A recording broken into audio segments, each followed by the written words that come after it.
저는 문정희입니다. 올해로 63이 되었어요. 세월의 흔적이 깊게 새겨진 얼굴과 굽어진 허리가 제가 걸어온 고단한 삶의 궤적을 말해주는 것 같습니다. 제 인생이 어떻게 흘러왔는지 여러분께 가감없이 솔직하고 처절하게 들려드릴게요.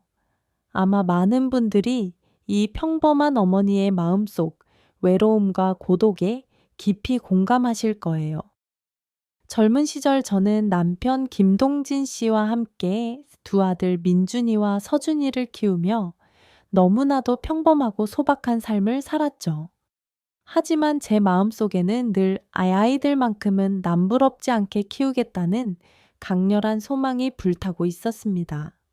민준이와 서준이는 제 삶의 전부이자 제가 존재하는 유일한 이유였어요. 이 아이들을 위해 저는 제 청춘과 꿈, 그리고 제 모든 것을 아낌없이 바쳤답니다. 밤낮으로 쉴 틈 없이 일하고 먹을 것과 입을 것, 심지어는 작은 즐거움까지 아끼고 또 아끼며 그렇게 억척같이 살았어요. 우리 집은 늘 가난했어요. 남편이 운영하던 오래된 한복집은 시대의 흐름을 이기지 못하고 늘 빚에 시달렸고 하루하루가 절망적인 고통의 연속이었죠. 저는 남편의 가게에서 바느질과 재봉틀을 돕는 것은 물론이고 밤 10시부터 새벽 3시까지는 남의 식당에 나가서 설거지와 허드레실도 했어요. 하루에 4시간도 채 못 자고 그마저도 깊은 잠을 이루지 못하는 생활이 20년 가까이 이어졌죠. 제 손은 차가운 물과 세제에 갈라지고 허리는 시들한 풀처럼 굽었지만 학원비를 벌 수 있다. 아이들이 성공할 수 있다는 생각 하나로 모든 육체적, 정신적 고통을 참아냈어요. 어느 날 큰아들 민준이가 학교에서 마치 죄인처럼 고개를 숙인 채 울음을 터뜨리며 돌아왔어요. 그의 눈물은 제 가슴을 찢어지게 했죠. 친구들이 낡고 해진 교복을 보고 빈티지라며 놀렸다고 했어요.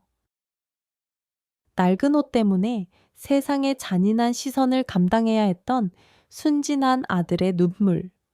그날의 치욕과 아픔은 제 가슴에 깊은 상처와 복수심으로 남았답니다. 엄마, 나도 새 교복 입고 싶어. 친구들이 나를 쳐다보는 게 싫어. 아이의 말에 저는 한숨조차 쉴 수 없었죠. 그날 밤, 저는 남편과 한참을 눈물로 싸우고 의논한 끝에 힘들게 꼬깃꼬깃 모아두었던 적금을 과감히 깼어요. 다음 날 당장 민준이를 데리고 백화점에 가서 번쩍이는 새 교복을 사줬죠. 아들이 환하게 웃으며 새 교복을 입고 거울 앞에서 빙글빙글 돌아보는 모습을 보니 제 가슴이 뭉클하면서도 찢어질 듯이 아팠어요. 이렇게까지 살아야 하는구나. 우리 아이들만큼은 절대 기죽지 않게 세상에서 가장 당당하게 키워야 하는구나. 하고 다시 한번 제 삶의 목표를 굳게 다짐했죠. 작은 아들 서준이는 어릴 때부터 책을 친구 삼아 지냈고 공부에 비상한 재능을 보였어요. 하지만 그 흔한 비싼 참고서나 전집 한 권도 사줄 수 없는 처지였죠. 어느 날 서준이의 담임 선생님이 직접 저희 낡은 한복집까지 찾아오셨어요. 어머니, 서준이는 타고난 영재입니다. 이 아이의 재능은 평범한 환경에 묻히기에는 너무 아깝습니다. 부디 이 아이의 앞길을 꼭 열어주셔야 해요. 그 말씀은 저에게 마치 하늘의 계시처럼 들렸어요. 저는 단호하게 마음속 깊이 결심했죠. 당장 밤일을 하나 더 늘려 새벽까지 일하는 투잡을 뛰기 시작했어요. 허리가 끊어질 것 같았고 온몸의 뼈마디가 비명을 질러왔지만 서준이에게 필요한 최고의 책들을, 최고의 학원비를 대줄 수 있다는 생각에 저는 초인적인 힘이 샘솟았어요. 남편은 제가 너무 무리하는 것을 걱정하며 눈물로 만류했어요. 여보, 이제 그만 쉬어요. 당신 이러다가 정말 쓰러져요. 애들이 다 알아서 크게 돼 있어. 당신 건강이 더 중요해. 그때마다 저는 남편의 손을 뿌리치고 단호하게 말했죠. 여보, 우리는 우리 애들이 꼭 최고로 잘 되는 거 봐야 해요. 그들이 성공해서 우리에게 효도하는 그날, 그때 가서 웃으면서 쉬어도 절대 늦지 않아. 그렇게 저는 눈물과 땀, 고통으로 얼룩진 하루하루를 억척같이 버텨냈어요. 힘들고 지쳐서 쓰러질 것 같을 때마다 저는 두 아들의 해맑은 웃는 얼굴과 엄마, 사랑해요. 라고 말하던 순수한 목소리를 떠올렸어요. 우리 민준이, 서준이만 잘 되면 됐지. 내 행복 따위는 중요하지 않아. 그렇게 생각하며 제 청춘과 모든 행복을 희생했죠. 지금 와서 생각하면 너무나 무모하고 제 자신에게 너무나도 잔인했나 싶기도 해요. 하지만 그때는 정말 그 간절한 생각 하나만이 제 삶을 지탱하는 유일한 끈이었답니다. 세월은 유수와 같이 흘러 두 자식들은 어느새 어엿한 성인이 되었고 사회적으로 성공한 엘리트가 되었어요. 큰아들 민준이는 수재들만 들어간다는 대형 로펌의 에이스 국제 변호사가 되었고 작은 아들 서준이는 국내 최고 명문 대학의 최연소 교수이자 유명 연구소의 선임 연구원이 됐죠. 아이들의 졸업식 날, 취임식 날, 제 가슴이 얼마나 터질 듯이 뿌듯하고 자랑스러웠는지 몰라요. 나의 고생이, 내 희생이 드디어 빛을 발했구나. 나는 성공한 엄마야. 싶었답니다. 민준이가 로펌에서 받은 첫 월급을 들고 봉투째 제 손에 쥐어줬을 때가 지금도 생생해요. 아마 제 인생에서 가장 행복하고 눈부신 황금빛 날이었을 거예요. 온 가족이 함께 최고급 궁중 한정식 집에서 외식을 했죠. 평생 처음 가본 화려하고 고급스러운 곳이었어요. 민준이가 제 손을 잡고 엄마, 이제 제가 엄마가 좋아하는 거 뭐든 다 해드릴게요.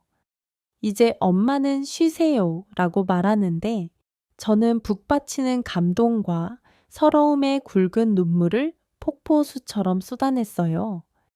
그동안의 모든 고생과 서러움이 주마등처럼 눈앞을 빠르게 스쳐 지나갔죠. 서준이도 교수가 되고 첫 논문을 국제 학술지에 발표했을 때 새벽에 저에게 제일 먼저 전화를 걸어 알려주었어요. 엄마, 드디어 제 이름으로 첫 논문 냈어요. 이 모든 영광은 다 엄마의 희생 덕분이에요. 사랑해요. 그 말을 듣는 순간 제 가슴은 이루 말할 수 없는 기쁨과 감격으로 벅차올랐어요. 밤새 일하며 갈라졌던 제 손, 굽어진 허리가 떠오르며 내가 바로 이 순간을 위해 그렇게 처절하게 살았구나 싶었죠. 남편과 둘이서 밤새도록 막걸리를 마시며 소리내어 울었어요. 그것은 이 세상 모든 고난을 이겨낸 승리의 눈물, 순수한 기쁨의 눈물이었죠. 여보, 우리가 드디어 해냈어. 우리 애들 정말 잘 키웠어. 남편이 제 손을 뜨겁게 잡으며 말했어요. 그날 밤 우리는 서로를 얼마나 뜨겁고 간절하게 껴안았는지 모른답니다. 하지만 그 행복하고 눈부신 기쁨도 너무나 잠시였어요. 자식들이 사회적으로 자리를 잡고 결혼을 하고 각자의 가정을 꾸리면서 저와의 거리는 눈에 띄게 점점 멀어져 갔어요. 처음에는 이제 며느리들 눈치 보며 살아야지 하며 이해하려고 했어요. 살림 차리느라 바쁜 거지. 정신이 없겠지 하고 스스로 끊임없이 위로했죠. 하지만 점점 전화 연락이 뜸해지고 명절에 얼굴 보는 것조차 하늘의 별 따기처럼 힘든 일이 되어버렸어요. 큰아들 민준이는 국제 변호사 일로 눈, 코, 뜰 새 없이 바빠졌어요. 해외 출장도 한 달에 서너 번씩 잦아졌고 가끔 제가 용기를 내어 전화해도 엄마, 지금 급한 국제회의 중이에요. 나중에 다시 전화할게요. 라고 아주 짧고 무미건조하게 말하고는 매정하게 끊어버리곤 했죠. 그 나중에 전화할게요. 얘 나중이 도대체 언제인지 저는 알 수가 없었어요. 작은 아들 서준이도 대학원 공동연구에 완전히 몰두하느라 연락이 뜸해졌죠. 제가 혹시나 근처에 볼 일이 있어 찾아갔다가 연구실 앞에서 몇 시간을 초조하게 기다린 적도 있어요.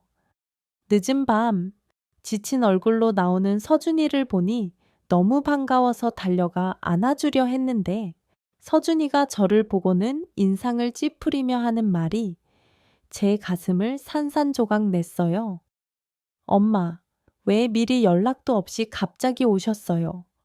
지금 중요한 실험 결과 보고서 마감이 코앞인데 그 차가운 질책에 저는 그 자리에 얼어붙고 말았죠.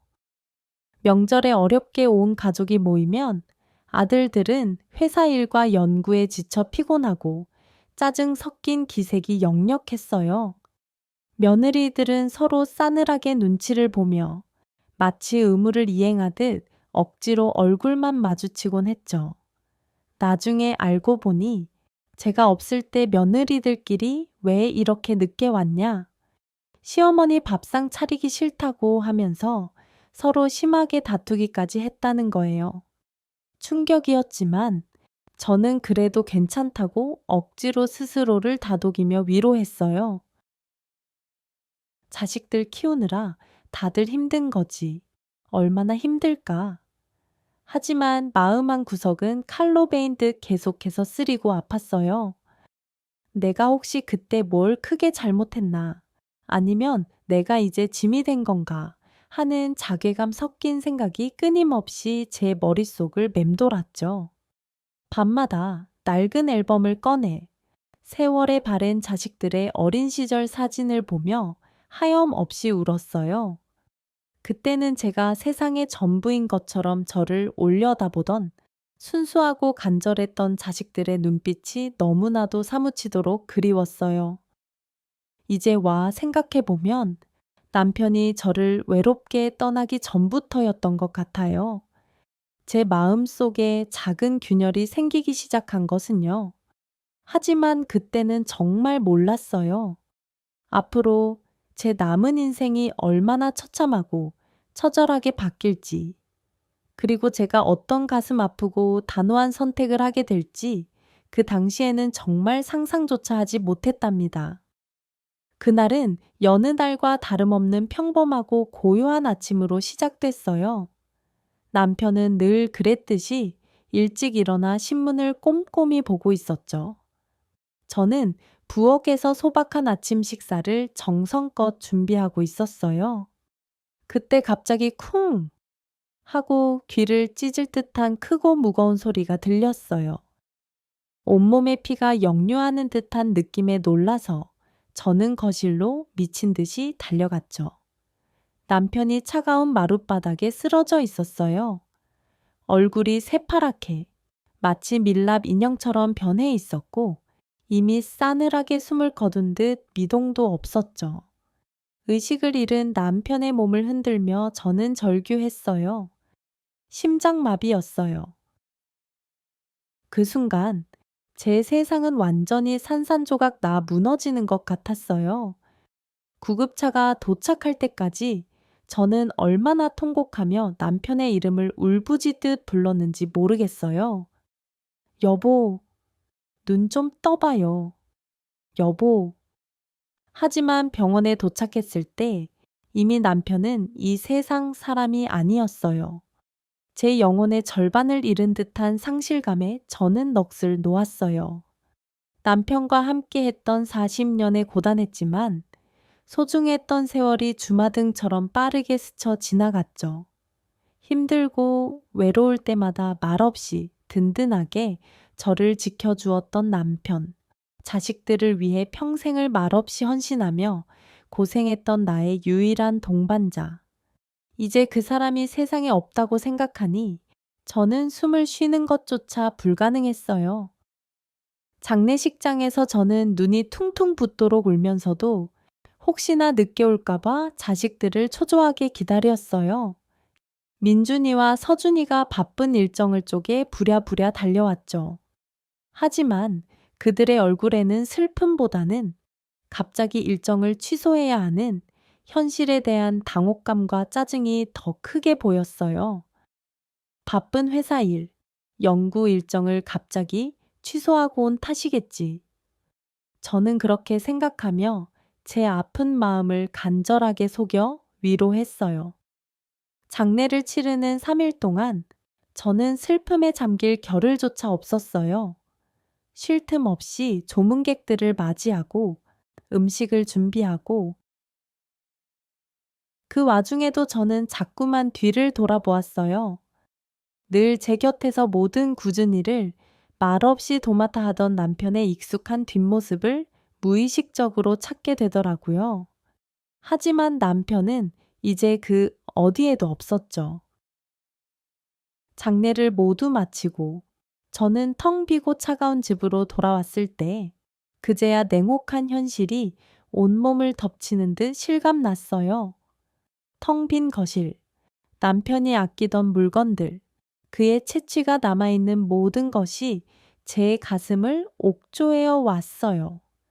자식들은 각자의 바쁜 일정을 핑계로 엄마, 힘내세요, 다네라는 말만 남기고 서둘러 돌아갔고 저는 홀로 그 넓고 적막한 집에 남겨졌어요.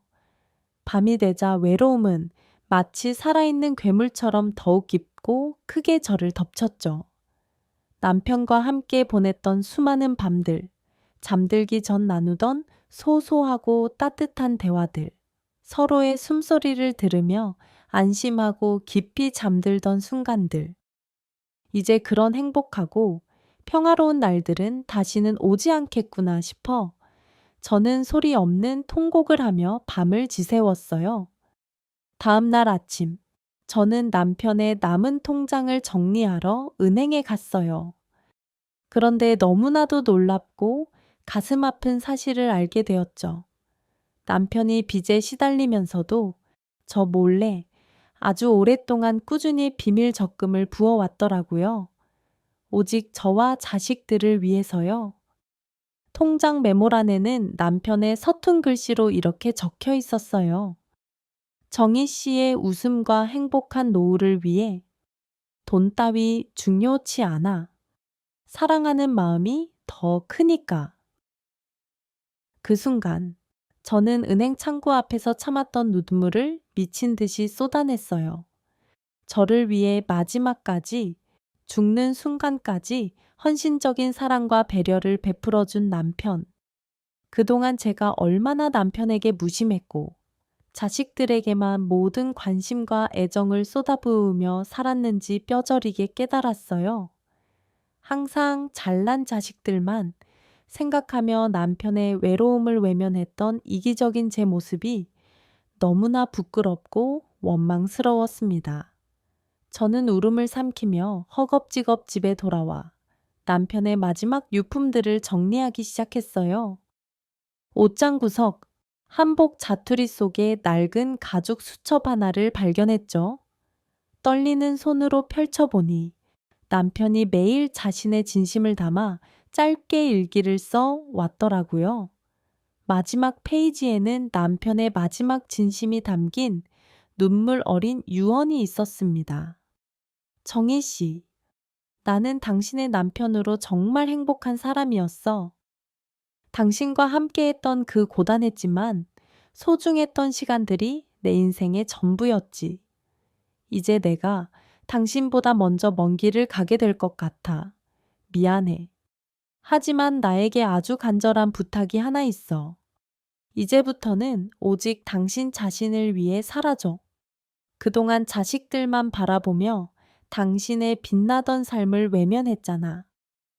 이젠 당신의 잃어버린 꿈과 행복을 용기 있게 되찾아줘. 그게 내가 당신에게 남기는 마지막이자 가장 간절한 소원이야. 그 글을 읽는 순간 저는 눈앞이 보이지 않을 정도로 흐려졌어요. 그동안 제가 얼마나 남편을 외롭게 했는지, 얼마나 자식들에게만 모든 것을 매달려 살았는지 저는 처절하게 깨달았죠. 남편의 깊고 조용한 사랑과 희생을 미처 알아채지 못했던 제 자신이 너무나 한심하고 원망스러웠어요. 며칠 동안 저는 집안에 갇혀 나오지 않고 방바닥에 누워 울기만 했어요. 자식들은 가끔 형식적인 안부 전화로 짧게 문안을 물었지만 곧 자신들의 바쁜 일상과 성공을 향한 질주로 아무렇지도 않게 돌아갔죠. 저는 점점 더 깊은 심해의 고독 속으로 가라앉았어요.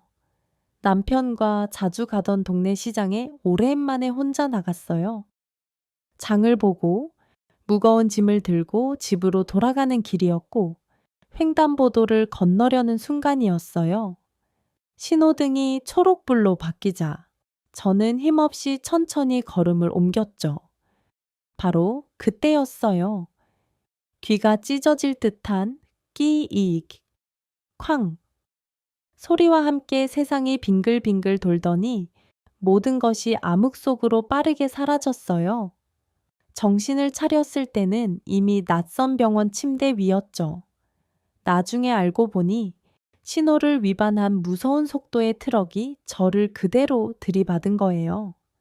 경찰 조사 결과 운전자는 휴대폰을 보다가 저를 치었다고 했어요.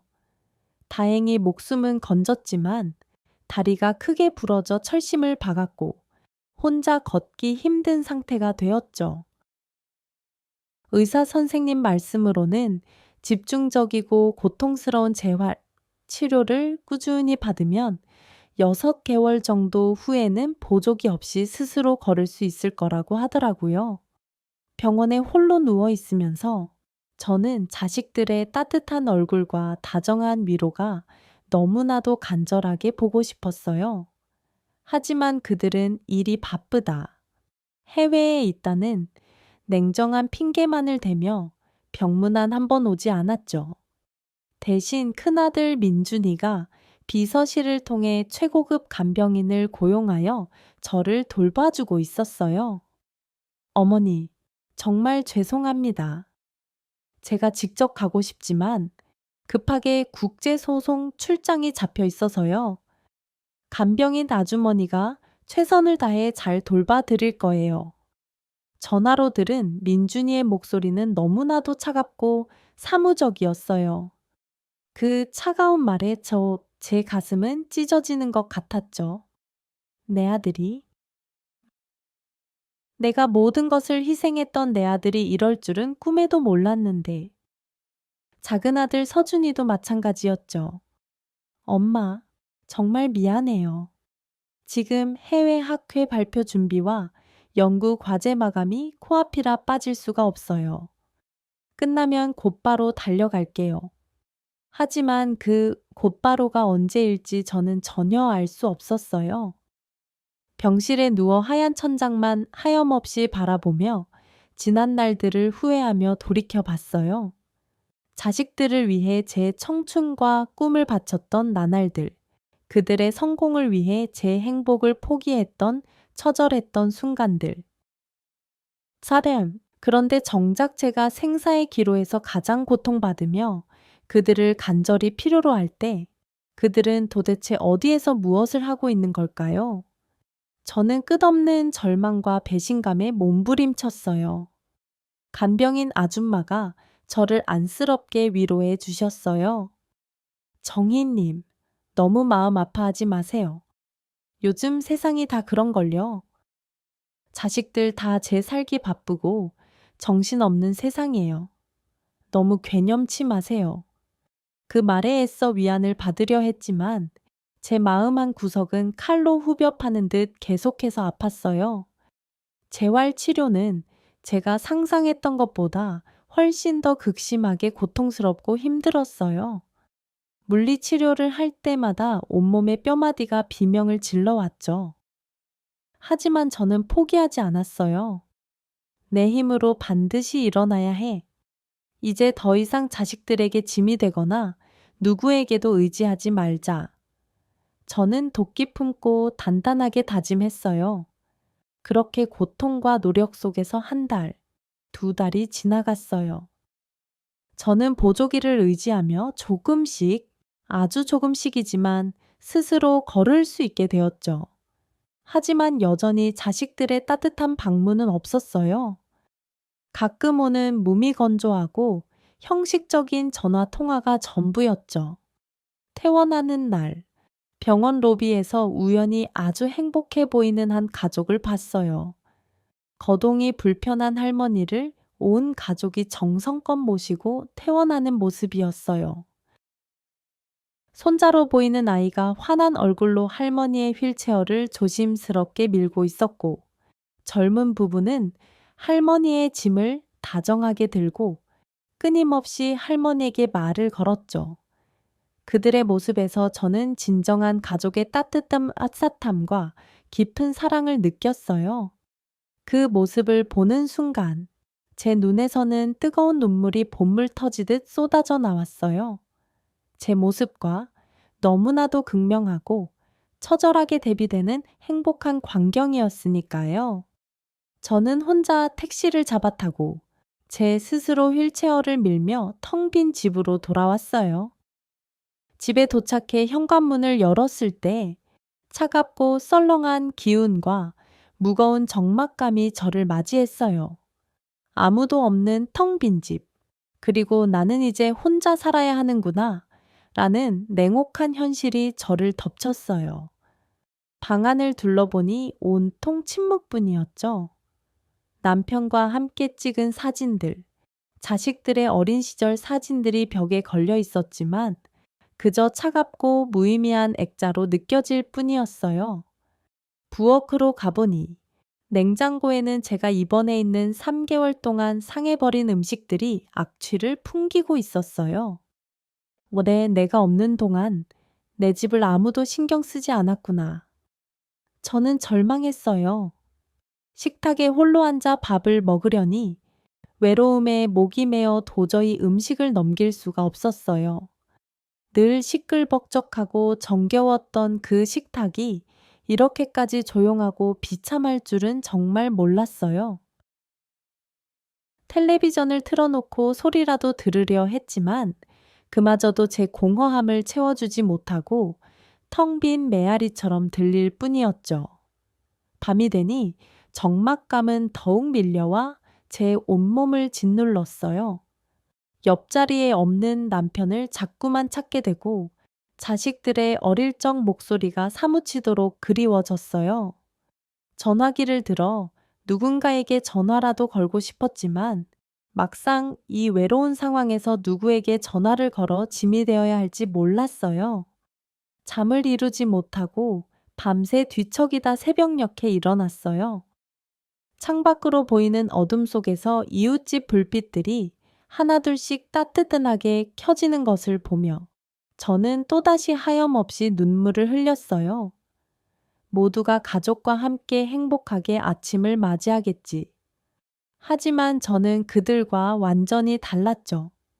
이렇게 외롭고 쓸쓸한 하루하루가 마치 죄인처럼 지나갔어요. 날이 갈수록 외로움은 더욱 깊어만 갔죠. 자식들에게 전화라도 해볼까 하다가도 그들의 바쁜 일상을 방해하고 싶지 않아 결국 포기했어요. 그저 조용히 혼자 지내는 법을 배워야 한다. 나는 이제 혼자다. 저는 독하게 스스로를 세뇌했죠. 어느 날 저는 큰아들 민준이의 집에 불쑥 찾아갔어요. 오직 오랜만에 손주 하율이의 얼굴이라도 보고 싶어서였죠. 하지만 현관문을 열자마자 큰 며느리 박수연의 얼굴이 차갑게 굳어지는 것을 볼 수 있었어요. 어머니, 세상에. 미리 연락도 없이 이렇게 갑자기 오시면 저희가 도대체 어떻게 해야 해요?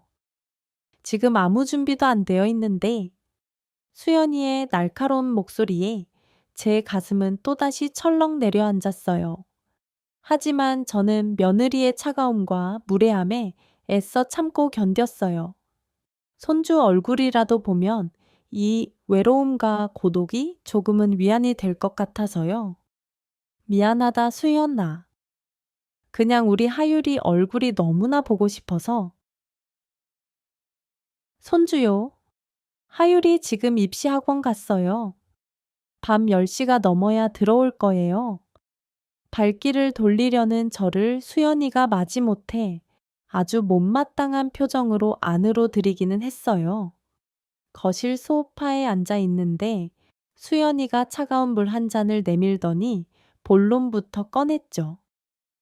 어머니, 사실 오늘 뭔가 할 말이 있어서 오신 거 아니에요? 솔직히 말씀해 주세요. 저는 의아해하며 고개를 저었어요. 그러자 수연이가 깊은 한숨을 쉬더니 냉정하고 단호하게 말을 이어갔어요. 어머니, 솔직히 말씀드릴게요. 요새 어머니가 너무 자주 저희 집에 오시는 게 저희 부부에게는 심각한 부담으로 다가와요. 저희 민준 씨도 국제 변호사 일로 너무 바쁘고 아이도 입시 학원 때문에 스트레스가 극심하거든요. 순간 머리가 핑 돌며 어지러워졌어요.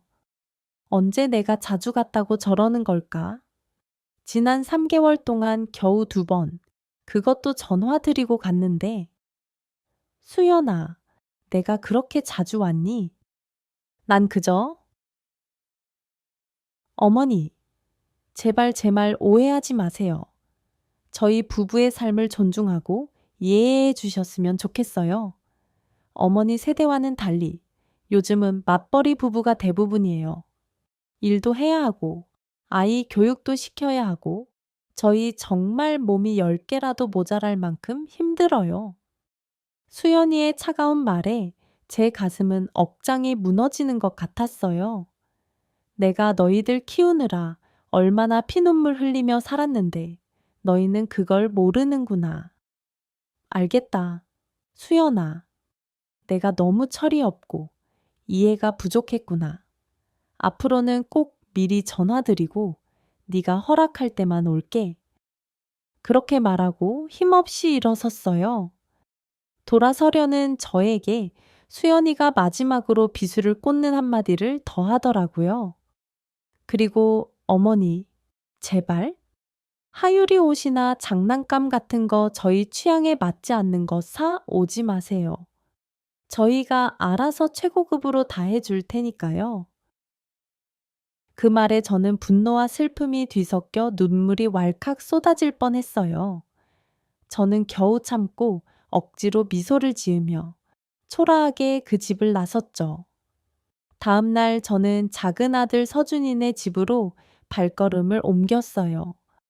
큰 며느리와의 가슴 아픈 일을 겪고 나니 작은 며느리 외운채는 혹시라도 저를 따뜻하게 맞아줄까 하는 아주 작은 희망이 제 마음에 남아 있었죠.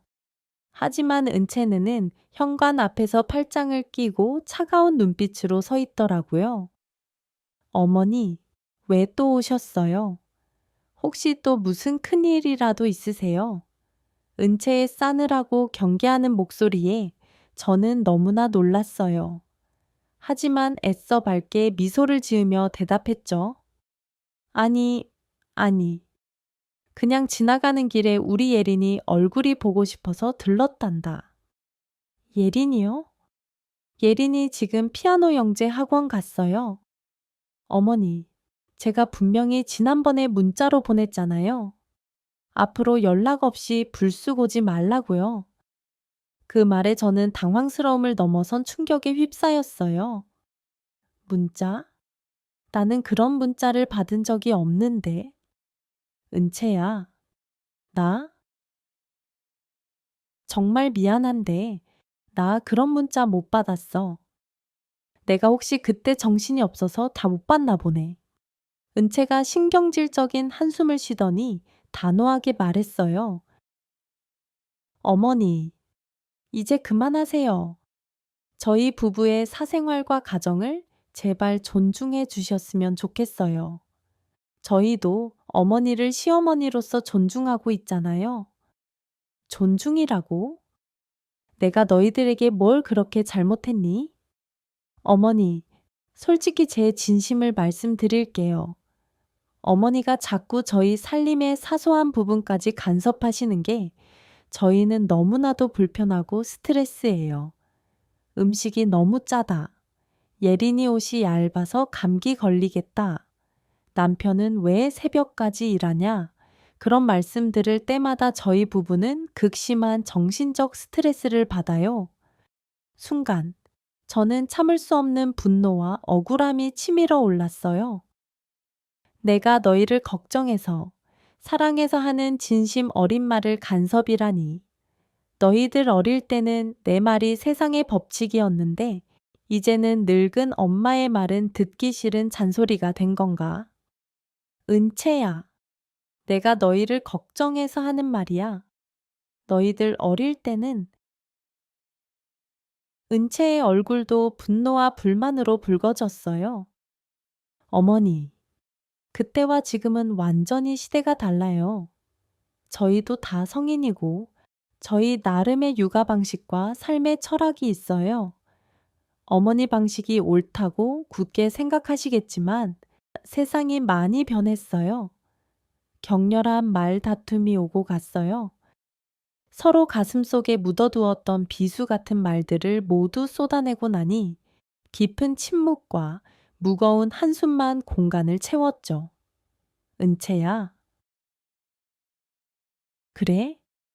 내가 너무 심했구나. 미안하다. 앞으로는 조심하고 네 마음을 존중할게.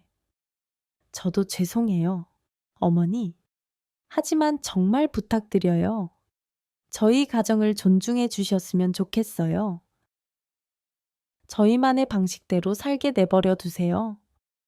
그래, 알았다. 나는 이만 가마.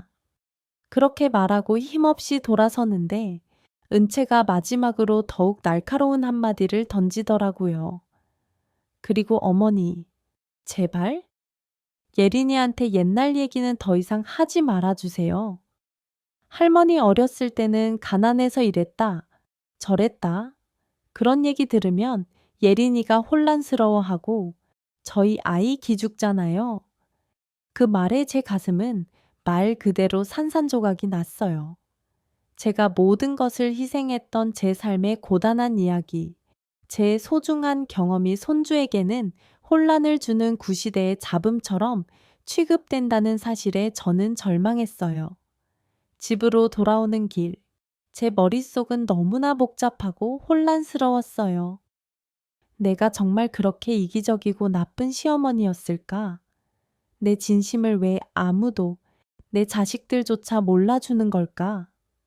문득 오래전, 저를 늘 괴롭혔던 제 시어머니와의 관계가 떠올랐어요. 그때 나도 시어머니를 완전히 이해하지 못했었지. 하지만 이렇게까지 시어머니를 냉담하고 모질게 대하지는 않았는데, 집에 도착해서 거울을 봤어요. 깊게 파인 주름진 얼굴, 하얗게 변한 머리카락. 언제부터 내가 이렇게 초라하게 늙어버렸을까?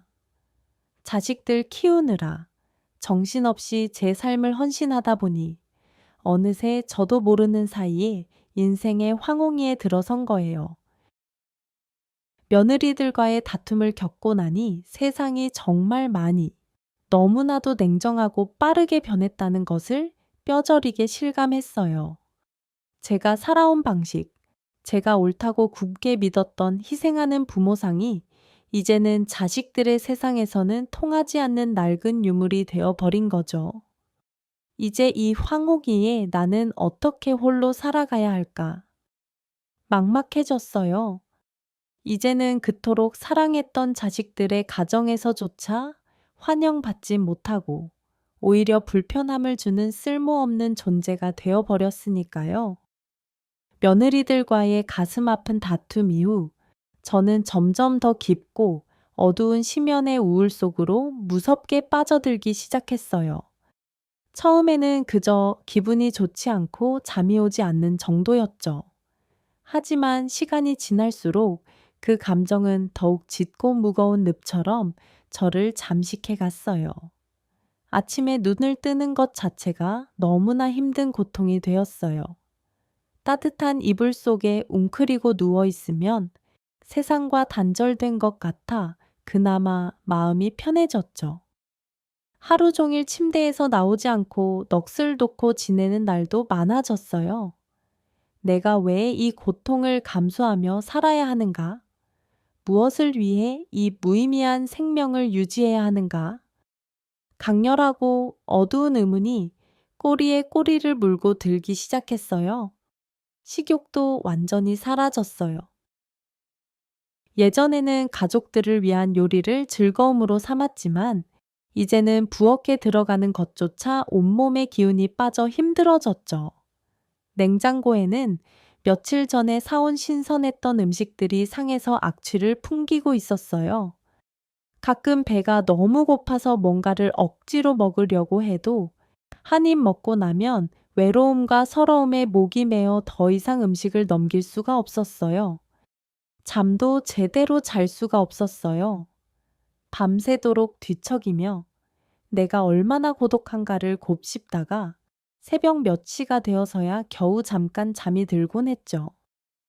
그러다 보니 낮과 밤이 완전히 뒤바뀌어 버렸어요. 온몸의 생체 리듬이 무너졌죠. 텔레비전을 보거나 책을 읽는 것도 아무런 흥미와 즐거움을 주지 못했어요. 그저 멍하니 거실에 앉아 시간만 죽이는 날들이 끝없이 계속됐죠. 가끔 정신을 차리고 보면 몇 시간 동안 아무 생각 없이 앉아 있었던 거예요. 자식들에게 먼저 연락하고 싶은 간절한 마음도 있었지만 차마 용기가 나지 않았어요. 내가 전화를 하면 그들에게 짐이 될 거야. 바쁜 그들에게 폐를 끼치고 싶지 않아. 강한 죄책감이 저를 짓눌렀죠. 전화기를 들었다가도 이내 무겁게 내려놓곤 했어요. 거울을 보는 것조차 저는 두려워졌어요. 거울 속에 비친 늙고 초라해진 제 모습이 마치 낯선 귀신처럼 느껴졌거든요. 한때는 두 아이의 엄마로 당당했던 제 빛나는 모습은 도대체 어디로 사라졌을까요? 이제는 세상의 변두리에 있는 그림자 같은 존재가 되어버린 것 같았어요. 집 곳곳에는 먼지가 수북이 쌓여갔어요. 예전에는 결벽증처럼 깨끗하게 청소하는 것을 좋아했는데 이제는 그런 것조차 신경 쓰고 싶지 않았죠. 방치된 집안 살림이 제 텅 비고 황폐해진 마음을 그대로 대변하는 것 같았어요. 가끔 산책이라도 나가볼까 하다가도 금세 현관 앞에서 포기했어요. 밖에 나가면 다정하게 웃고 있는 다른 가족들을 보게 될까봐 두려웠거든요.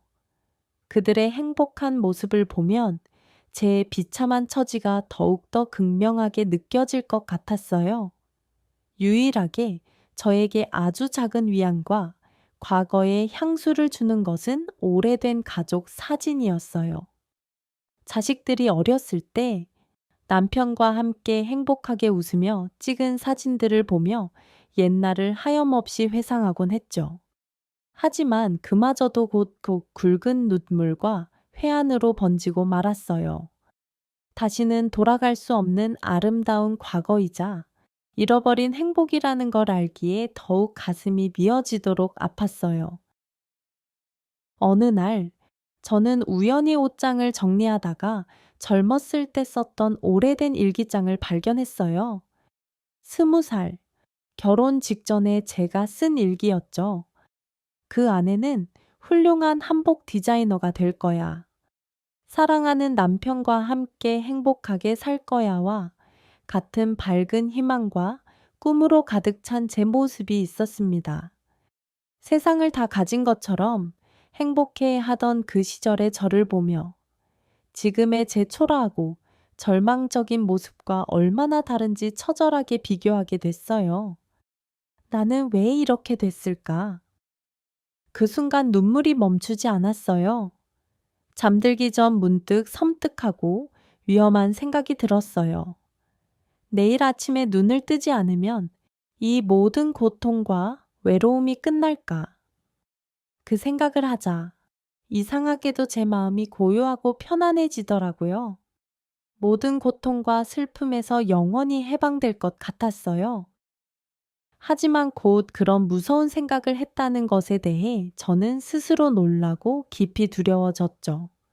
이 우울하고 고통스러운 기분을 억지로 달래기 위해 저는 술을 마시기 시작했어요. 처음에는 소주 한 잔으로 시작했지만 점점 그 양이 통제 불능으로 늘어갔고,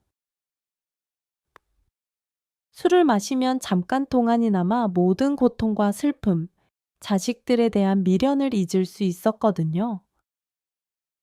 하지만 숙취로 머리가 깨질 듯 아프게 깨어날 때면 더욱 크고 깊은 공허함과 죄책감이 저를 덮쳤어요.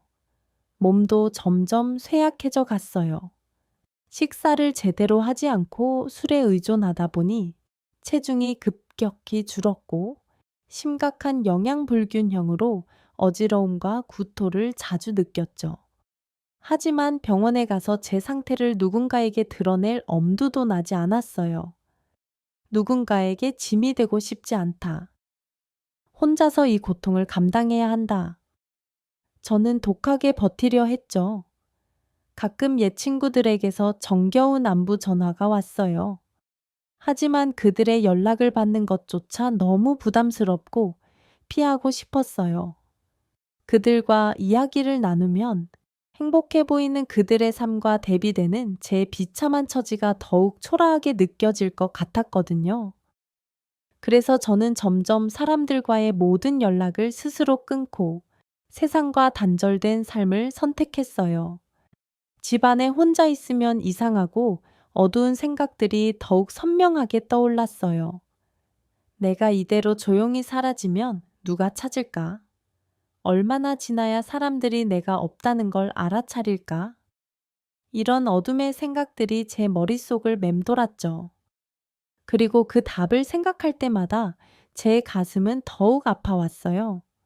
어느 날 우연히 텔레비전에서 우울증과 노인 고독사에 대한 다큐멘터리 프로그램을 보게 됐어요. 그 프로그램에서 전문가가 설명하는 고독성 우울증의 증상들이 하나둘씩 제 모습과 소름 끼칠 만큼 일치하는 것을 보며 저는 엄청난 충격과 공포에 휩싸였어요. 나도 혹시 우울증 말기인가 하는 생각이 들었지만 저는 그 사실을 인정하고 싶지 않았어요. 나는 강한 엄마다. 내가 왜 우울증에 걸려? 하루하루가 마치 지옥처럼 버겁고 고통스러웠어요. 아침에 눈을 뜨면 또 하루를 어떻게 이겨내며 버텨야 할지 막막했죠. 시간은 왜 이렇게 무겁고 더디게 가는지 하루가 마치 1년처럼 길게 느껴졌어요. 그렇게 우울하고 어두운 나날들이 끝없이 계속되던 어느 날, 문득 남편 생각이 간절하게 저를 찾아왔어요. 남편이 살아 있었다면 이렇게 망가져가는 나를 보고 뭐라고 했을까? 아마도 저를 따뜻하게 안아주며 눈물로 위로해주고 병원에 억지로라도 끌고 갔을 거예요. 그 생각을 하니 저는 또다시 하염없이 눈물을 흘렸어요. 우울증은 제 삶을 완전히 파괴하고 앗아갔어요. 한때는 활기차고 긍정적이었던 제가 이제는 어둠 속의 그림자 같은 존재가 되어버렸죠. 그날도 평소와 다름없는 처절한 하루였어요. 우울한 마음을 억지로 달래기 위해 소주 한 병을 급하게 비우고 잠들었어요. 그런데 한밤중에 갑자기 가슴이 너무 답답해 오면서 마치 심장이 멈추는 것처럼 숨을 제대로 쉴 수가 없었어요. 온몸에 차가운 식은 땀이 비 오듯 흘렀고 머리가 깨질 듯이 극심하게 어지러웠어요. 저는 겨우 힘없는 손을 뻗어 에리에게 전화를 걸었는데 그게 제가 희미하게 기억하는 마지막 순간이었어요. 눈을 떴을 때는 이미 대학병원 중환자실 침대 위였죠. 온몸에 무수히 많은 의료 장치와 선들이 연결되어 있었고 코에는 산소 호흡기가 꽂혀 있었어요. 나중에 알고 보니 극심한 스트레스와 심각한 우울증, 그리고 지속적인 음주로 인해 심장에 무리가 와서 급성 심부전으로 쓰러졌다고 해요. 처음 며칠 동안은 정신이 몽롱하고 혼란스러웠어요. 간호사들이 2시간마다 오가며 생체 신호를 체크하고 의사 선생님이 와서 상태를 확인하는 그런 일상이 반복됐죠. 하지만 정작 제 마음속에는 아무런 감정도 남아있지 않았어요. 살고 싶다는 강한 의지도, 죽고 싶다는 절망적인 생각도 없었어요. 그저 멍한 상태로 살아있는 송장처럼 하루하루를 무의미하게 보냈죠. 그러다 문득 처절하고 소름 끼치는 이런 생각이 들었어요. 내가 이 중환자실에서 이대로 조용히 죽으면 도대체 누가 내 죽음을 알아줄까? 누가 슬퍼해 줄까? 자식들은 여전히 일이 바쁘다. 해외 출장 중이다. 라는 핑계로 병문안 한 번 오지 않았어요. 제 위독한 상태를 묻는 전화 한 통 없었죠. 간호사 말로는 제 보호자 연락처인 큰아들 민준이에게 수차례 연락을 했지만 아무도 전화를 받지 않았다고 해요. 비서가 받아서 나중에 연락드리겠습니다. 라고 기계적으로 말했다고 했죠. 그 순간 저는 섬뜩하게 깨달았어요. 내가 평생을 헌신했던 자식들에게 나는 이제 아무런 가치도 없는 짐짝에 불과하구나. 평생을 오직 자식들을 위해 모든 것을 희생하며 살았는데 정작 제가 죽음의 문턱에 있는데도 그들은 아무런 관심조차 없었던 거예요. 그 생각을 하니 저는 슬픔을 넘어선 분노와 서러움으로 통곡하며 눈물을 멈출 수가 없었어요. 하루는 옆 병상에 할머니 한 분이 새로 입원하셨어요. 그 할머니도 저처럼 급성 심장 문제로 쓰러지셨는데 그 할머니 곁에는 항상 가족들이 돌아가며 북적였어요. 딸, 아들, 며느리, 사위가 번갈아 가며 할머니를 정성껏 간병하고 있었죠. 밤새 할머니의 손을 꼭 잡고 잠든 딸의 모습을 보며 제 가슴은 찢어질 듯 아파왔어요. 간호사들도 그 할머니를 특별히 더 친절하게 신경 써주는 것 같았어요. 보호자들이 자주 오니까 그만큼 관심과 애정을 더 쏟게 되는 건 당연한 이치겠죠.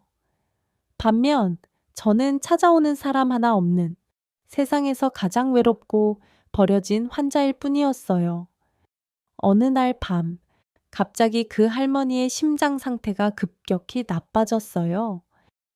삐용삐용 경고음이 울리고 의료진들이 분주하게 움직이고 보호자들이 울면서 할머니의 이름을 절규하듯 부르는 소리가 중환자실을 가득 채웠죠. 다행히 할머니는 의료진의 노력으로 위기를 극복하셨습니다. 그날 밤의 일은 저에게 엄청난 충격과 함께 나도 저렇게 죽을 수 있겠구나 하는 극도의 공포를 주었어요. 하지만 동시에 또 다른 깊은 성찰의 생각도 들었죠. 그래도 저 할머니는 행복하다. 마지막 순간 곁에서 자신을 진심으로 걱정하고 사랑해주는 가족들이 있으니. 그 순간 저는 제 인생 전체를 다시 한번 처절하게 되돌아보게 됐어요. 젊은 시절부터 오직 가족을 위해 헌신하며 살았던 나날들. 그 과정에서 저는 정작 제 자신, 문정이를 완전히 잃어버리고 소멸했다는 것을 처절하게 깨달았어요. 자식들을 위해 모든 것을 희생했지만 정작 그들이 사회적으로 성공한 후 저는 그저 그들의 삶의 짐이 되고 불편함을 주는 존재가 되어버렸죠. 문득 강렬한 의문이 들었어요. 과연 이게 내가 바라던 그리고 내가 선택한 옳은 삶이었을까? 자식들을 위해 사는 것이 어머니의 당연한 도리라고 생각했지만 그 과정에서 제 자신의 행복과 존재 가치를 완전히 잃어버렸다면 중환자실에서 보낸 2주는 육체적으로는 너무나 고통스러웠지만 동시에 제 인생에 가장 귀한 것을 깨닫게 해준 소중한 시간이었어요. 삶과 죽음의 경계에서 제 인생을 객관적으로 돌아보니 그동안 제가 얼마나 헛된 미련과 잘못된 희생에 매달려 살아왔는지 알 수 있었죠. 간호사들의 따뜻하고 전문적인 보살핌을 받으며 가족이 아닌 타인의 작은 관심과 배려가 얼마나 큰 위로와 생명력이 된다는 걸 절실히 느꼈어요. 그리고 그동안 제가 얼마나 그런 진심 어린 관심과 배려를 목마르게 갈구하고 있었는지도 깨달았어요. 중환자실에서 보낸 2주 동안 저는 아주 조금씩 하지만 확실하게 변화하기 시작했어요. 처음에는 그냥 죽고 싶다는 생각뿐이었는데 점차 살아야겠다. 그것도 나만을 위해 살아야겠다는 강한 의지가 마치 불꽃처럼 생겼어요. 그것도 더 이상 자식들의 성공이나 행복을 위해서가 아니라 오직 저 자신, 문정희라는 한 여인의 행복을 위해서요. 퇴원하는 날, 담당 의사 선생님께서 저를 붙잡고 따뜻하게 말씀하셨어요. 정희 씨, 이번 일을 계기로 새로운 삶을 용기 있게 사세요. 아직 늦지 않았습니다. 당신의 시간은 지금부터 시작입니다. 그 말씀이 제 가슴에 마치 천둥처럼 깊이 박혔어요. 집으로 돌아오는 택시 안에서 저는 창밖을 바라보며 결심했어요. 이제부터 나를 위해 살자. 내가 먼저 행복해야 해. 내가 행복해야 다른 사람들도 나로 인해 불행해지지 않을 수 있어. 그 순간 오랜만에 제 입가에 잔잔한 미소가 번졌어요. 집에 도착해서 현관문을 열었을 때 여전히 차갑고 썰렁한 기운이 저를 맞이했어요. 하지만 이번에는 달랐어요. 이 집을 슬픔의 공간이 아닌 나의 행복한 보금자리로 새롭게 꾸며야겠다. 는 강한 열망이 들었거든요. 오직 저, 문정희만을 위한 따뜻하고 생명력 넘치는 공간으로 만들어야겠다고 단단히 다짐했어요. 그날 밤, 저는 오랜만에 맑은 정신으로 새 일기장을 펼쳐 일기를 썼어요. 2025년 11월 17일. 오늘부터 나는 내 인생의 새로운 장을 시작한다. 더 이상 과거의 미련에 얽매이지 않을 것이다. 나를 진심으로 사랑하고 오직 나를 위해 살아갈 것이다. 그리고 언젠가 자식들과도 상처 없는 건강한 새로운 관계를 만들 수 있기를 간절히 희망한다. 중환자실에서의 처절한 경험은 저에게 인생의 가장 큰 전환점이 되었어요. 이제야 비로소 제가 잃어버렸던 진정한 삶의 의미와 주체성을 깨달은 거죠. 그 깨달음을 안고 저는 오래전부터 가슴 한구석에 간직했던 화가의 꿈을 위해 그림 그리기를 시작하기로 했어요. 어릴 때 가장 좋아했던 수채화였죠. 처음에는 어디서부터 시작해야 할지 몰라 막막했어요. 그러다가 동네 주민센터에서 유명한 화가가 진행하는 수채화 강좌를 한다는 것을 알게 됐죠. 한참을 망설이다가 남편의 마지막 유언을 떠올리며 용기를 내어 등록했어요. 첫 수업 날, 저는 떨리는 마음으로 교실에 들어섰죠. 여러분, 나이는 여러분의 열정을 막을 수 없어요. 그림은 오직 여러분의 진심과 마음으로 그리는 거예요. 강사 선생님의 따뜻한 말씀에 저는 큰 용기를 얻었어요. 처음 붓을 잡았을 때는 손이 어색하고 서툴러서 물감 번짐조차 통제할 수 없었지만 점차 맑고 투명한 물감과 물이 만나 하얀 종이 위에서 아름답게 어우러지는 모습에 저는 완전히 매료되었어요. 매주 설레는 마음으로 수업을 들으며 조금씩 실력이 늘어갔고 집에 돌아와서도 늦은 밤까지 연습을 게을리하지 않았죠. 창밖의 나무, 아름다운 꽃, 맑은 하늘, 커피 한 잔, 일상의 모든 것이 저에게는 생명력 넘치는 소중한 그림의 소재가 되었어요. 그림을 그리는 동안에는 모든 걱정, 자식들에 대한 미련, 외로움, 슬픔을 완전히 잊을 수 있었죠. 저는 그림을 통해 제 내면의 외로움을 치유하고 상처를 어루만질 수 있었어요. 어느 날, 저는 용기를 내어 집 근처 공원으로 스케치를 나갔어요. 작은 돗자리를 펴고 앉아 연필로 눈앞에 아름다운 풍경을 스케치하기 시작했죠. 처음에는 지나가는 사람들의 호기심 어린 시선이 부담스럽고 따가웠어요.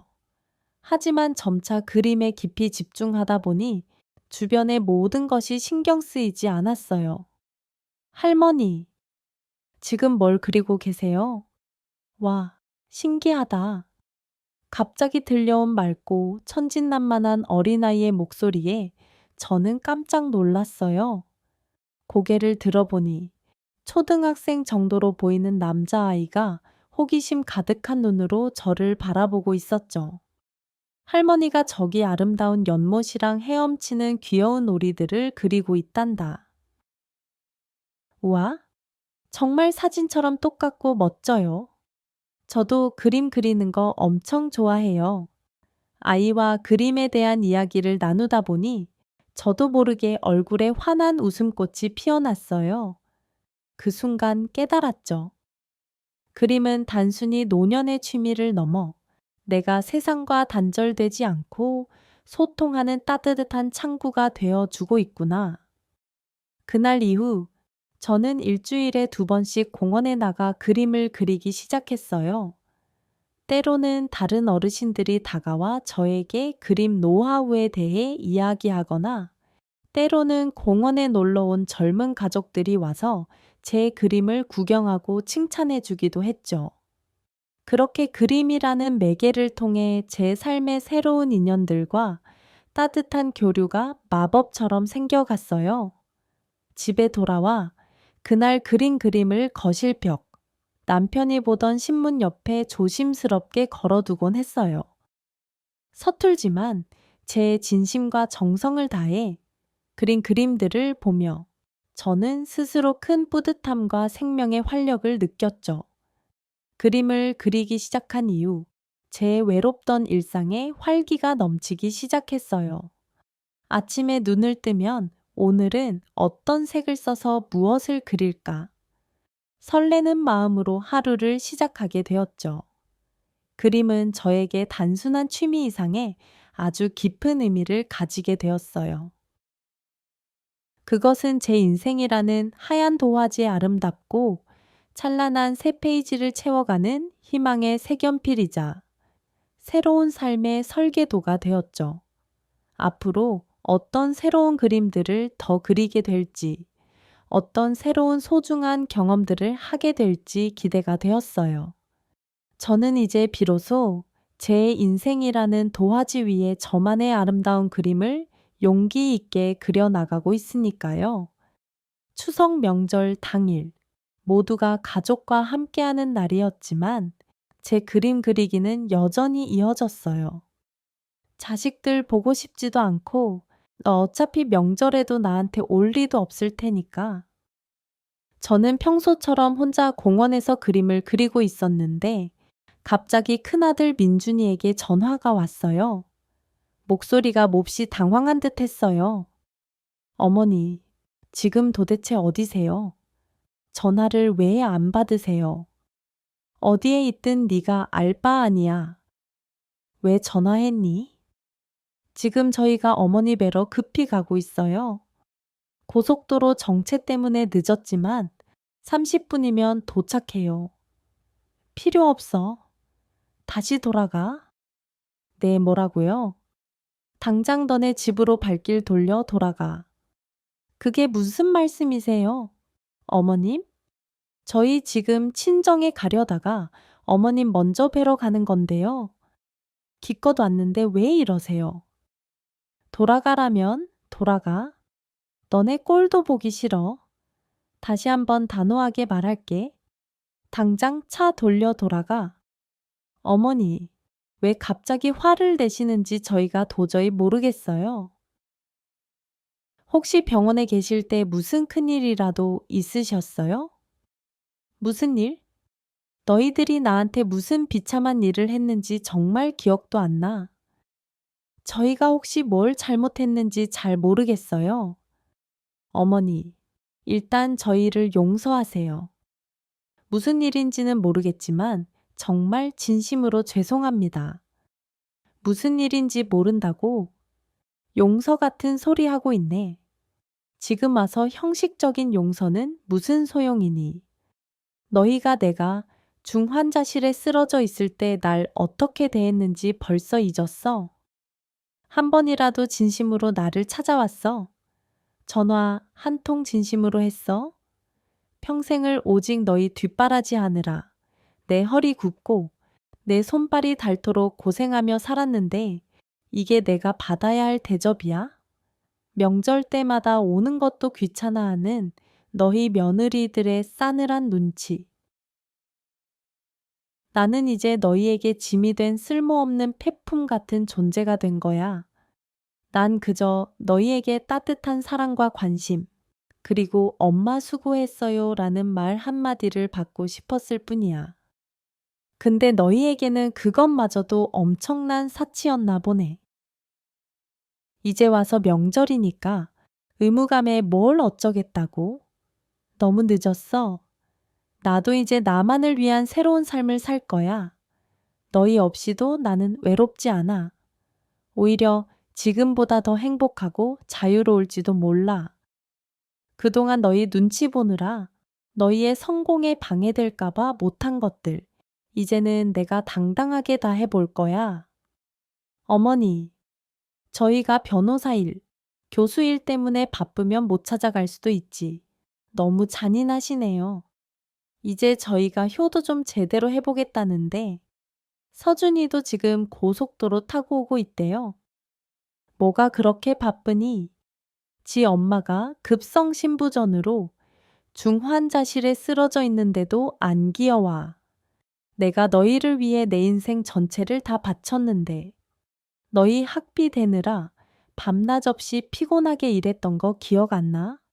너희 입에 좋은 것 들어가게 하려고 나는 늘 굶어가며 찬밥 먹으며 일했어.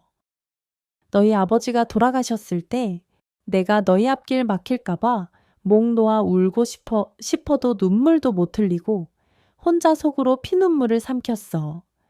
이제 와서 명절 핑계대고 효도한다고? 웃기지 마. 효도는 평소에 진심으로 하는 거야. 호두과자 같은 자식들아. 명절 때 잠깐 얼굴 비치는 의무방어가 효도야? 내가 뭘 그렇게 잘못했어. 너희를 너무 지나치게 사랑해서 너희에게 모든 것을 줘서 잘못한 거야. 돌아오는 건 이 처절한 외로움과 하액 무관심뿐이잖아. 이제 그만할래. 더 이상 너희에게 기대하지 않을 거야. 나도 이제 내 남은 삶을 살 거야. 너희가 원하는 대로 해줄게. 이제 다시는 내게 연락하지 마. 너희는 너희 행복 찾아가. 그렇게 저는 냉정하게 전화를 끊었어요. 그러고 10분 뒤 작은 아들 서준이에게서 울먹이는 목소리로 전화가 왔어요. 엄마, 저 서준이에요. 지금 거의 다 왔는데 왜 이러세요? 화 푸시고 제발 집으로 오세요. 거의 다 왔단 말이에요. 내 형한테 못 들었어. 너는 내 형보다 더 잔인한 놈이야. 지 엄마가 나 마누라랑 싸웠는데 전화 한 통이라도 먼저 했니? 네가 교수까지 됐는데 결혼도 어디서 저렇게 철없는 여자랑 해가지고는 그 여자 눈치 보느라 너까지 이렇게 냉정하게 변했어. 내가 너 키우느라 고생한 거 잊었어? 너 어릴 때 감기 걸릴까봐 밤새 끓여준 미역국은 기억도 안 나? 너 좋다고 최고급 학원비에 과외비에 내 전 재산 다 털어넣은 거 까맣게 잊었어? 네가 교수로 임용됐을 때 내가 얼마나 기뻐서 밤새 울었는지 알아? 그때 난 세상을 다 가진 것 같았어. 근데 지금은 뭐야? 나 이제 너희한테 쓸모없는 짐이 된 늙은이가 된 거야. 나는 너희 아버지가 돌아가시고 너희 둘을 홀로 키우느라 얼마나 외롭고 힘들었는지 아니? 재혼하라는 좋은 제안도 많았어. 근데 왜 안 했게? 다 너희들 앞길에 방해될까봐 그런 거야. 근데 이게 내가 받을 대접이야? 내 마누라 눈치 보느라 나는 안중에도 없어. 그래 놓고 이제 와서 명절이라고 뭘 어쩌겠다고. 늦었어. 너무 늦었다고. 엄마, 제발. 저희가 잘못했어요. 왔으니까 제발 사과드릴 기회 한 번만 주세요. 기회 같은 소리 하고 있네. 내가 너한테 마지막 선택권을 줄게. 1번, 당장 내 마누라 데리고 왔던 길로 조용히 돌아간다. 2번, 내 인생에서 영원히 꺼진다. 둘 중 하나 해. 전화 끊어. 못된 자식들아. 그렇게 전화를 끊고 저는 힘없이 땅바닥에 주저앉아 깊은 한숨을 쉬었어요. 가슴이 너무 아프고 쓰라렸지만 동시에 오랫동안 억눌려 왔던 감정을 모두 쏟아냈다는 홀가분한 이상한 기분도 들었어요. 창밖을 바라보니 아름다운 명절의 노을이 붉게 지고 있었어요. 문득 이제부터 제 인생의 새로운 장이 드디어 정말로 시작되는 것 같다. 는 강렬한 희망이 들었어요. 자식들에 대한 미련과 사무치는 그리움이 완전히 사라진 건 아니에요. 그들이 낳은 손주들 하율이와 예린이에 대한 그리움은 여전히 남아있죠. 하지만 이제는 오직 제 삶에만, 제 자신의 행복에만 집중하기로 굳게 결심했어요. 그동안 자식들 때문에, 엄마라는 이름 때문에 억지로 미루어 두었던 모든 것들을 하나씩 용기 있게 해 나가려고요. 저는 휴대폰의 전원을 꺼버리고 책장에서 오래된 여행 책자를 꺼냈어요. 젊었을 때 남편과 꼭 가보고 싶었던 제주도로에 혼자 여행을 결심했죠. 이제부터 나 자신을 위해 살아야겠어. 그렇게 다짐하며 저는 새로운 시작을 향한 첫 발걸음을 힘차게 내딛었어요. 저는 곧바로 꿈에 그리던 제주도로 홀로 떠났답니다. 오랜만에 떠나는 홀가분한 여행이라 제 마음은 마치 20살 소녀처럼 설레는 마음을 안고 제주행 비행기에 올랐죠. 창밖으로 끝없이 펼쳐진 푸른 하늘과 구름을 보며 나는 이제 자유다 라는 깊은 생각에 잠겼어요. 제주공항에 도착하자마자 맑고 깨끗하며 비릿한 바다 냄새 섞인 공기가 저를 환영해 주었어요. 도시의 매연에서는 느낄 수 없었던 상쾌함이 제 온몸을 감쌌죠. 숙소에 짐을 풀고 바로 한라산 둘레길에 조용하고 인적 드문 코스로 트레킹을 시작했어요. 처음에는 오랜 병원 생활과 사고 후유증으로 다리에 힘이 제대로 들어가지 않아 힘들었지만 조금씩 앞으로 걸어갈수록 몸이 자연스럽게 적응되고 활력을 되찾는 것을 느꼈어요. 울창한 숲 사이로 비치는 눈부신 햇살, 바위에서 흐르는 시원한 맑은 물소리, 새들의 정겨운 지정김, 자연의 소리에 귀를 기울이니 제 마음이 깨끗하게 정화되고 평화로워졌어요. 자식들과의 깊은 갈등, 남편을 잃은 슬픔, 그동안의 모든 스트레스와 고통이 마치 안개처럼 조금씩 제 마음속에서 녹아내리는 것 같았죠. 중간중간 벤치에 앉아 쉬어가며 천천히 산을 오르다 보니 어느새 작은 쉼터 정상에 도착했어요. 탁 트인 시원한 전망에 저도 모르게 깊은 탄성이 나왔어요. 구름 위로 펼쳐진 푸른 본구리들을 보니 제 가슴이 희망으로 벅차올랐죠. 그 순간 깨달았어요. 내가 그동안 자식이라는 좁고 답답한 세상에 갇혀 내 인생을 얼마나 낭비하며 살아왔는지를 정상에서 미리 준비해간 김밥 도시락을 먹으며 주변에서 만난 사람들과 정겨운 이야기를 나눴어요. 저와 비슷한 나이대의 홀로 여행객들도 많았죠. 그들과 대화를 나누며, 아, 나처럼 외롭지만 새로운 삶을 찾는 사람들이 많구나. 나는 혼자가 아니구나. 라는 따뜻한 연대감을 느꼈어요. 모두가 각자의 고단한 사연을 안고 이곳에 왔지만 그 순간만큼은 모두가 진심으로 행복해 보였어요. 하산길에 우연히 만난 80세가 넘으신 백발의 할머니 한 분과 함께 걸었어요. 그분은 여든이 훨씬 넘으셨는데도 아직도 매년 한라산을 오른다고 하시더라고요. 나이는 문정희 씨의 열정을 막을 수 있는 벽이 못 돼요. 하고 싶은 일을 용기 있게 할 때가 인생에서 가장 빛나고 행복한 법이죠. 그 말씀이 제 가슴에 마치 금과옥조처럼 깊이 와닿았어요. 그래, 나는 아직 늦지 않았어. 숙소로 돌아와 따뜻한 물에 온몸을 담그니 온종일 쌓였던 피로가 시원하게 풀렸어요.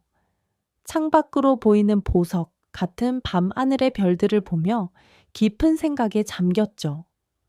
내 인생에서 이렇게 고요하고 평화롭고 오롯이 나만을 위한 행복한 순간이 있었나 싶었어요. 다음 날 저는 시원하게 펼쳐진 협자의 해변으로 향했어요. 끝없이 펼쳐진 푸른 바다를 보며 천천히 걸었죠. 철썩이는 파도 소리를 들으며 걷다 보니 제 마음속의 모든 번뇌와 미련이 차분해지고 평온해졌어요. 모래사장에 앉아 찬란한 일출을 바라보는데 문득 눈물이 났어요. 그동안 내가 자식들 때문에 내 눈앞에 이토록 아름다운 풍경들, 내 인생의 소중한 순간들을 얼마나 많이 놓치고 살았는지 깨달았거든요. 해변 근처 소박한 포장마차에서 싱싱한 제주 해산물과 함께 오징어 순대를 사 먹었어요. 젊었을 때 남편과 함께 자주 먹던 맛이 그대로더라고요. 그 맛을 느끼며 남편과 함께 했던 소중한 시간들, 자식들이 어렸을 때의 천진난만한 모습들, 그 모든 것들이 제 인생의 소중한 일부였다는 걸 새삼 절실하게 느꼈어요. 여행을 하면서 저는 정말 많은 것을 깨달았어요. 제가 얼마나 좁은 세상에서 아등바등 살아왔는지, 얼마나 많은 제 자신의 꿈과 행복을 포기하고 살았는지를요. 하지만 동시에 앞으로 제가 용기 있게 할 수 있는 것들이 얼마나 무궁무진하게 많은지도 알게 됐어요. 한라산의 웅장한 정기를 받으며 앞으로의 남은 인생에 대해 생각해 봤어요. 더 이상 누군가를 위해 희생하는 낡은 엄마의 삶이 아닌 오직 저 자신, 문정희를 위한 주체적인 삶을 살기로 했어요. 그림을 계속 그릴까? 봉사활동을 시작할까? 아니면 젊어서 배우고 싶었던 외국어를 배워서 혼자 해외 배낭여행을 떠날까? 가능성은 제 앞에서 활짝 열린 것처럼 보였어요. 제주도에서의 짧은 며칠은 제 인생의 아주 큰 전환점이 되었어요. 아름다운 자연 속에서 저를 돌아보며 잃어버렸던 새로운 에너지와 삶의 의지를 한껏 얻었죠. 이제는 두려움 없이 그 어떤 시선에도 굴하지 않고 새로운 도전을 할 수 있을 것 같아. 집으로 돌아가는 비행기 안에서 저는 창밖을 바라보며 굳게 생각했어요. 정희야, 이제부터 시작이야. 너의 진짜 독립적인 인생이 이제부터 찬란하게 시작되는 거야. 그렇게 마음먹으니 제 가슴이 희망과 자유로 벅차오르더라고요. 앞으로 어떤 새로운 일들이 저를 기다리고 있을지 저는 아직 모르겠어요.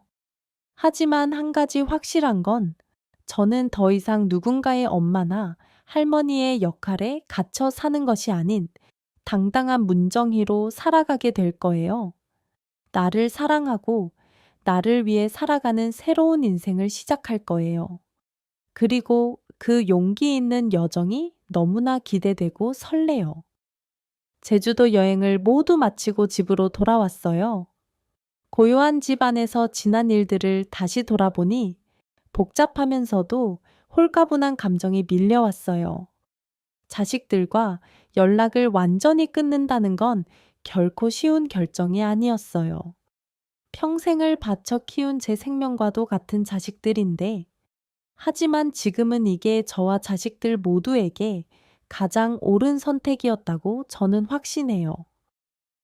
즉, 그들에게 매달리며 외롭게 살았던 지난 날들이 얼마나 저를 힘들게 했는지 이제야 깨닫게 됐거든요. 물론 가끔은 자식들의 목소리가, 손주들의 얼굴이 보고 싶기도 해요. 특히 밤에 혼자 있을 때면 그 그리움은 더욱 간절하죠.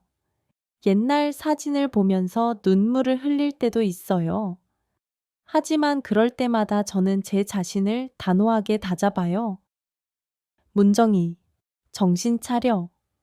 이제 너 자신을 위해, 너의 행복을 위해 살 때야. 하고요. 저는 자식들을 미워하거나 원망하진 않아요. 그저 서로 다른 삶의 방식, 다른 속도로 살기로 결정한 것뿐이죠. 그들도 언젠가는 이 어머니의 깊은 마음과 고독을 이해해 줄 거라 믿어요. 어쩌면 이렇게 거리를 두고 떨어져 있는 게 서로에게 더 성숙해질 수 있는 좋은 기회와 시간이 될지도 모르겠어요. 시간이 지나면 우리 모두 더 건강하고 독립적인 관계를 맺을 수 있을 거예요. 이 어려운 결정을 내리기까지 저는 정말 수많은 고민을 했어요. 밤잠을 설치기도 했고, 때로는 제 자신이 너무 이기적이지 않은가 의심하며 죄책감에 시달리기도 했죠. 하지만 결국 이게 저에게도 자식들에게도 가장 최선의 선택이라고 결론 내렸어요. 지금도 가끔 마음이 흔들릴 때가 있어요. 길거리에서 다정하게 손주와 함께 걸어가는 할머니를 보면 가슴 한구석이 아파오죠. 하지만 그때마다 저는 제 자신에게 솔직하게 묻습니다. 정혜야, 정말 자식들에게 매달려 살던 그때로 돌아가고 싶니? 그러면 제 마음속 깊은 곳의 답은 항상 절대로 아니에요. 랍니다. 이 사연을 보시는 분들은 어떻게 생각하실지 궁금해요. 혹시 저를 패륜적인 엄마, 너무 이기적인 엄마라고 생각하실까요? 아니면 제 용기와 독립적인 삶을 응원해 주실까요? 같은 상황에 처한 부모님들이 계시다면 어떤 어려운 선택을 하실지도 궁금하고요. 어떤 분들은 제가 너무 극단적인 선택을 했다고 비난하실 수도 있어요. 하지만 저는 이렇게라도 단호하게 연을 끊는 행위를 하지 않으면 계속 자식들에게 매달려 외롭고 고독하게 살았을 거예요. 그건 저에게도 자식들에게도 전혀 좋지 않은 공동의 불행이었을 거라고 저는 믿어요. 또 어떤 분들은 제 용기를 진심으로 응원해 주실 수도 있겠죠. 많은 부모님들이 비슷한 깊은 고민을 하고 계실 거예요. 하지만 쉽게 결정을 내리지 못하고 자식들에게 짐이 될까봐 혹은 세상의 시선 때문에 참고 사는 경우가 많죠. 제 이야기가 그분들에게 아주 작은 용기와 희망의 씨앗이 되었으면 좋겠어요. 제 선택이 옳았는지는 시간이 오래 지나 봐야 알 수 있겠죠. 하지만 지금 이 순간, 저는 제 선택에 한 점 후회도 없어요. 비로소 제 인생의 진정한 주인공으로 제 삶의 선장이 되어 당당하게 항해하는 것 같거든요. 처음에는 당연히 두렵기도 했어요. 혼자 살아갈 수 있을까? 갑자기 아프면 누가 돌봐주지? 이렇게 외롭지는 않을까? 하는 걱정이 저를 밤새 괴롭혔죠. 하지만 시간이 지날수록 그런 부정적인 걱정은 눈 녹듯 사라져 갔어요. 오히려 새로운 가능성과 기대감으로 제 마음이 가득 차게 됐어요. 이제는 매일 아침 설레는 마음으로 눈을 떠요. 오늘은 어떤 새로운 사람들을 만나고 어떤 그림을 그리게 될까 기대하면서요. 전에는 상상도 못했던 일이에요. 자식들을 위해 살던 때는 항상 피곤하고 지쳐 있었거든요. 물론 아직도 완벽하진 않아요. 가끔은 밀려오는 외로움이 저를 괴롭힐 때도 있고 이 단호한 결정을 후회할 때도 있어요. 하지만 그럴 때마다 저는 제 자신을 따뜻하게 다독이며 남편의 유언을 떠올리며 앞으로 꿋꿋하게 나아가려고 해요. 이제는 제 스스로를 진심으로 아끼고 사랑하는 법을 배우고 있어요. 앞으로의 삶이 어떻게 펼쳐질지 저는 아직 모르겠어요. 하지만 한 가지 확실한 건 저는 더 이상 누군가의 기대나 시선에 맞춰 사는 것이 아니라 제가 원하는 대로 자유롭고 주체적으로 살 거라는 거예요. 그게 행복이든 때로는 고통 섞인 후회든 온전히 제 몫이 되겠죠. 이 이야기가 비슷한 깊은 고민을 하는 세상의 모든 부모님들에게 작은 위로와 희망이 되길 바랍니다. 여러분, 언제나 늦지 않았어요. 지금이라도 용기 내어 여러분의 잃어버린 나와 행복을 찾아 나서세요. 그게 바로 부모가 자식에게 보여줄 수 있는 가장 훌륭하고 모범적인 사랑이자 가장 큰 효도랍니다. 사실 이런 어려운 결정을 내리기까지는 정말 수많은 고통과 용기가 필요했어요. 하지만 지금 돌이켜보면 그 용기를 내기까지 너무 오랜 시간이 걸린 것에 대해 오히려 아쉬움이 들어요. 조금 더 일찍 이런 결정을 내렸다면 제 삶은 더 행복했을 텐데 하는 생각도 들죠. 그래도 지금이라도 이런 결정을 내린 것에 대해 저는 제 자신에게 진심으로 감사해요. 아직 제 인생에 빛나고 아름다운 많은 부분이 남아 있으니까요. 이제부터라도 제 인생을 온전히 저의 것으로 주체적으로 살아갈 수 있다는 게 얼마나 감사하고 행복한 일인지 모르겠어요.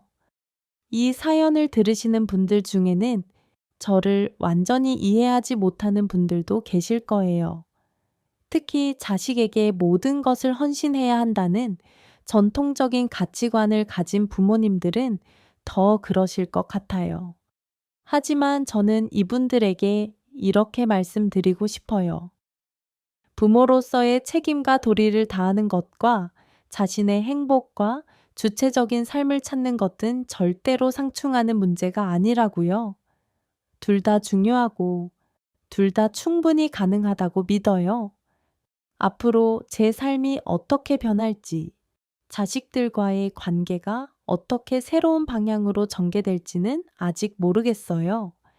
하지만 한 가지 확실한 건 저는 더 이상 과거의 미련이나 낡은 의무감에 얽매이지 않고 현재의 제 행복에 충실하게 살아갈 거라는 거예요.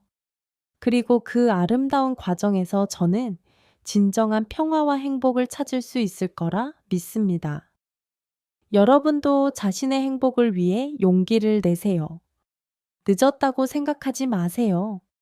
지금 이 순간이 여러분의 인생에서 가장 빠르고 가장 적절한 새로운 시작이 될 수 있어요. 여러분의 인생은 오직 여러분의 것이니까요. 행복한 삶을 위해 스스로 노력하고 행동하는 것. 그것이야말로 진정한 사랑이자 가장 큰 효도라고 저는 믿습니다.